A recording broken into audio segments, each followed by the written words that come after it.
सहदुय्यम निबंधक कार्यालय हवेली क्रमांक 20 आंबेगाव या ठिकाणी अधिकाऱ्यांनी अपुरी कागदपत्र असल्यानं दस्त नोंदणीसाठी नकार दिल्यानं अधिकाऱ्याला मारहाण केल्याची अतिशय संतापजनक घटना या ठिकाणी जी आहे ती घडलेली होती। आता मी त्याच कार्यालयाच्या बाहेर आहे।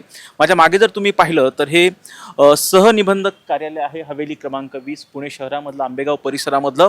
या ठिकाणी अपुरी कागदपत्र असल्यानं दस्त नोंदणीसाठी नकार दिल्यानं एका अधिकाऱ्याला रवींद्र कोळी नावाच्या अधिकाऱ्याला मारहाण केल्याची संतापजनक घटना घडलेली होती।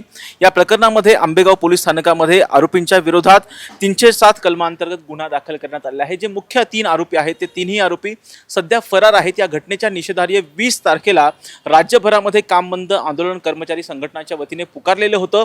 त्यामुळे जवळपास 523 कार्यालय जी आहे ती बंद होती आणि त्याचबरोबर 200 कोटींचा सरकारचा महसूल जो आहे तो बुडालेला होता। त्याचबरोबर अनेक दस्त जे आहेत त्याचं काम रखडलं गेलेलं होतं।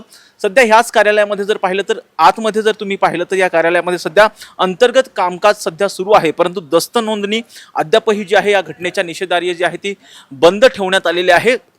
खरं या प्रकरणामधले जे 3 मुख्य आरोपी आहेत ते सध्या फरार आहेत, पोलीस त्यांचा शोध घेत आहेत। परंतु या घटनेच्या निषेधार्थ या ठिकाणी अंतर्गत कामकाज सध्या सुरू आहे, परंतु दस्त नोंदणी जी आहे ती बंद ठेवण्यात आलेली आहे। त्यामुळे मोठ्या प्रमाणामध्ये नागरिकांची गैरसोय होत असल्याचे चित्र सध्या जे आहे ते पाहायला मिळते।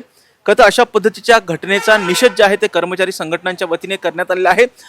अतिशय कठोर कारवाईचं आश्वासन दिल्याच्या नंतर महसूल मंत्री चंद्रशेखर बावनकुळे यांनी कठोर कारवाईचं आश्वासन दिल्याच्या नंतर राज्यभरामधल्या कामगारांनी तो संप जो आहे तो काम बंद आंदोलन मागे घेतलेलं होतं। परंतु ज्या ठिकाणी ही मारहाणीची घटना घडलेली आहे त्या ठिकाणी अंतर्गत कामकाज सुरू आहे, परंतु दस्त नोंदणी जी आहे ती बंद ठेवण्यात आलेली आहे। त्यामुळे मोठ्या प्रमाणामध्ये नागरिकांची गैरसोय होत असल्याचे चित्र सध्या पाहायला मिळते। व्हिडिओ जर्नलिस्ट शिवाजी साळुंकेसह राजरत्न जोंधे, टॉप न्यूज मराठी, पुणे।